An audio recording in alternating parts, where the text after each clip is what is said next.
வணக்கம். ஆரோக்கிய வாழ்வில் அக்கறை கொண்ட உங்களை மீண்டும் ஒரு அற்புதமான பதிவில் வெல்கம் பண்ணுறதுல மகிழ்ச்சி அடைகிறேங்க. இந்த பதிவு ரொம்ப இம்பார்ட்டண்டானது. ஹெல்த்தியாக இருக்கணும்னு நம்ம நினைக்கிறோம், ஆக்டிவாக இருக்கணும்னு நினைக்கிறோம் இல்லையா? அதாவது ஒரு ஹோலிஸ்டிக் வெல்னஸை விரும்பாதவங்க யாருமே கிடையாது. இன்றைக்கி நான் உங்களுக்கு அந்த ஹோலிஸ்டிக் வெல்னஸில் ரொம்ப முக்கியமான பங்களிப்பு கொடுக்கக்கூடிய ஸ்லீப், தூக்கத்தினுடைய இம்பார்ட்டன்ஸ், குறிப்பாக 5 அற்புதமான பெனிஃபிட்ஸ் நான் ஷேர் பண்ண போகிறேன். அண்ட் எண்டில் நல்ல குட் நைட் ஸ்லீப் கிடைக்கிறதுக்கான டிப்ஸும் ஷேர் பண்ண போகிறேன். இப்போ நம்ம பதிவுக்குள்ளாடி போயிடலாம். பதிவை எண்டு வரைக்கும் பார்க்குறதுக்கு தவறாதீங்க. ஃபஸ்ட்டு, ஸ்லீப் அப்படிங்கிறது ஒரு அற்புதமான மெடிசன். நமக்கு எல்லாருக்கும் தெரியும் இல்லை, ஒரு அருமருந்து. நமக்கு எல்லாம் தெரிஞ்சதான் தூக்கம் நல்லது, தூக்கமே வரல அப்படின்னு நம்ம கவலைப்படுறது உண்டு.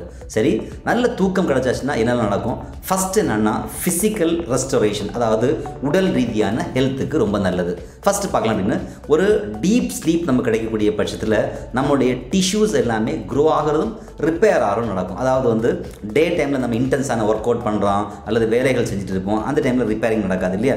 ஸோ நைட்டு தூங்கும்போது அந்த டிஷ்யூஸ் ரிப்பேர் ஆகிறதும் வளர்ச்சியும் ஏற்படும். அதாவது வளர்ச்சிதை மாற்றம் அப்படின்னு நம்ம சொல்லலாம். இது மட்டும் இல்லாமல் மசில் மாஸ் அந்த டைமில் ரெஸ்டோர் ஆகும், இம்யூன் சிஸ்டம் ஸ்ட்ரென்தன் ஆகும். இது எல்லாமே பார்த்திங்கன்னா ஒரு குட் நைட் ஸ்லீப்பினுடைய பெனிஃபிட். இப்போது நம்ம எப்படி ஒரு எஃப்எம்மை டியூன் பண்ணுறதுக்கு ப்ராப்பர் ஃப்ரீக்வன்சியில் டியூன் பண்ணுவோம்ல, 93.5 அப்படி வச்சாச்சுன்னா அந்த கரெக்டான ஃப்ரீக்வன்சி கிடைக்கும் இல்லையா? அதே மாதிரி ஒரு குட் நைட் ஸ்லீப் அப்படிங்கிறது பாடியை ப்ராப்பராக ரிப்பேர் பண்ணுறதுக்கு கரெக்டான ஒரு டியூனிங் பண்ணுறது மாதிரியான அர்த்தம், ரைட்?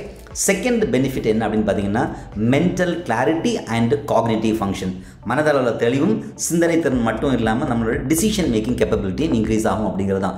ஃபஸ்ட்டு பார்த்திங்கன்னா ஒரு நல்ல ஸ்லீப் கிடைக்கும்போது நம்மளுடைய பிரெயின் மெமரிஸ் எல்லாத்தையும் கன்சாலிடேட் பண்ணும். அதே மாதிரி நெகட்டிவ் எமோஷன்ஸை ப்ராசஸ் பண்ணும். அண்ட் நம்ம அந்த பிரெயின் என்ன பண்ணுவோம், தன்னையே உற்சாகப்படுத்திக்கும், அதாவது நம்ம ஒரு ரெஃப்ரெஷ் பண்ணிக்கும் அப்படிங்கிற மாதிரி சொல்லலாம். ஒரு குட் நைட் ஸ்லீப் கிடைக்கக்கூடிய பட்சத்தில் நம்மளுடைய கான்சன்ட்ரேஷன் அப்படிங்கிறது பெட்டராக இருக்கும், ப்ராப்ளத்தை சால்வ் பண்ணக்கூடிய ஸ்கில்ஸ் பெட்டராகும், அண்ட் ஓவரால் மென்டல் ஸ்ட்ரென்த் அல்லது மென்டல் ரெசிலியன்ஸ் அப்படின்னு நம்ம சொல்லுவோம், அந்த மென்டல் ஸ்ட்ரென்த்தும் பெட்டர் ஆகும். ஸோ இது செகண்ட் பெனிஃபிட். மூன்றாவது என்னன்னு பார்த்தீங்கன்னா எமோஷ்னல் வெல்பீயிங். ஹியூமன் பீயிங்னாலே ஒரு எமோஷ்னல் பீயிங் தான் இல்லையா? நமக்கு நிறைய பாசிட்டிவ் அண்ட் நெகட்டிவ் எமோஷன்ஸ், துக்கம் சுகம் இந்த மாதிரியான எமோஷன் நமக்கு இருந்துட்டு இருக்கும். இதில் நெகட்டிவான எமோஷன்ஸுங்கிறது பார்த்தீங்கன்னா கவலைகளாக இருக்கலாம், கோபங்களாக இருக்கலாம் இல்லையா? இது எல்லாமே நெகட்டிவ் எமோஷன்ஸ். இப்போது இந்த மூட் அண்ட் எமோஷனல் ஸ்டெபிலிட்டியில் இந்த தூக்கம் ரொம்ப முக்கியமான ரோலை ப்ளே பண்ணுங்க. ஒரு ஆடிகேட்டடான ஸ்லீப் கிடைக்கக்கூடிய பட்சத்தில் நம்மளுடைய ஸ்ட்ரெஸ் குறையும். அதே மாதிரி எரிச்சல், நம்ம எதை பார்த்தாலும் எரிச்சல் இருக்கு இல்லையா, அது நமக்கு அவாய்ட் பண்ணப்படும். அண்ட் நெகட்டிவான எமோஷன்ஸ் நமக்கு இல்லாமல் இருக்க முடியும். ஸோ ஒரு ப்ராப்பரான ஸ்லீப் நமக்கு கிடைக்கணுங்கிறது ரொம்ப இம்பார்ட்டண்ட், ஒரு பேலன்ஸ்ட் எமோஷன்ஸை மெயின்டைன் பண்ணுறதுக்கு. நாலாவது என்ன அப்படின்னு பார்த்தீங்கன்னா ஹார்மோனல் பேலன்சஸ், அதாவது நம்முடைய ஹார்மோன்ஸை பேலன்ஸ் பண்ணுறது. ஸோ இந்த இடத்துல பார்த்தீங்கன்னா ஒரு ப்ராப்பரான ஸ்லீப் கிடைக்கும்போது, ஃபார் எக்ஸாம்பிள் நான் முன்னாடி ஃபஸ்ட் பாயிண்டில் தான், அதுக்கு ப்ரீவியஸ் பாயிண்டில் நான் உங்களுக்கு ஸ்ட்ரெஸ்ஸை பற்றி சொன்னேன். ஸ்ட்ரெஸ்ஸுக்கான ஹார்மோன் என்னென்னு பார்த்தீங்கன்னா கார்டிசால்ஸ்.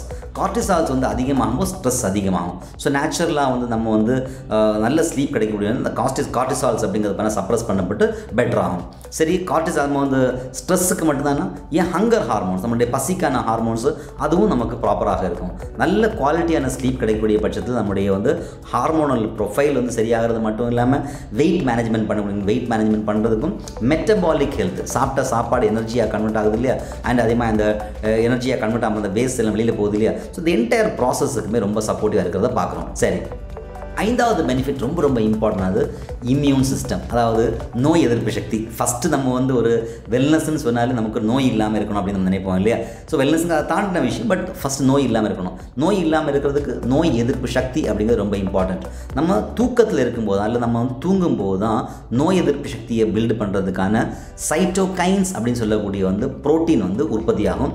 இந்த புரோட்டீன் தான் நமக்கு இன்ஃபெக்ஷனில் நம்மளை ப்ரொடெக்ட் பண்ணுறதுக்கும், இன்ஃப்ளமேஷன் உடம்புக்குள்ளாடி வரக்கூடிய தேவையில்லாத வீக்கங்கள் இதிலேருந்து ப்ரொடெக்ட் பண்ணுறதுக்கும் சப்போர்ட்டிவாக இருக்குது. ஸோ ப்ராப்பரான ரெஸ்ட் நீங்கள் எடுக்கக்கூடிய பட்சத்தில் நம்ம இல்னஸ், அதாவது நோய் நொடியிலேருந்து நம்ம ப்ராப்பராக ப்ரொடெக்ட் பண்ணிக்கிறோம். நமக்கு ஒரு அற்புதமான ஒரு ஷீல்டு, ஒரு அரணாக அமையுது. ஸோ நம்மளுடைய ரோபஸ்ட் இம்யூன் சிஸ்டத்தை பில்டு பண்ணுறதுல தூக்கம் ரொம்ப சப்போர்ட்டிவாக இருக்குது. ஸோ இந்த 5 ரீசன்ஸ்னால நமக்கு என்னது, ப்ராப்பரான தூக்கம் ரொம்ப இம்பார்ட்டன்ட். ஸோ அதனால் தூக்கத்துக்கு நீங்கள் கண்டிப்பாக முக்கியத்துவம் கொடுக்கணும். சரி, இப்போ நம்ம எண்டு பண்ணுற டைம் வந்துட்டோம். நான் ஃபஸ்ட்லேயே சொன்னது மாதிரி குட் நைட் ஸ்லீப் கிடைக்கிறதுக்கான அற்புதமான டிப்ஸ் நான் ஷேர் பண்ணலாம், குயிக்காக ஷேர் பண்ண போகிறேன்.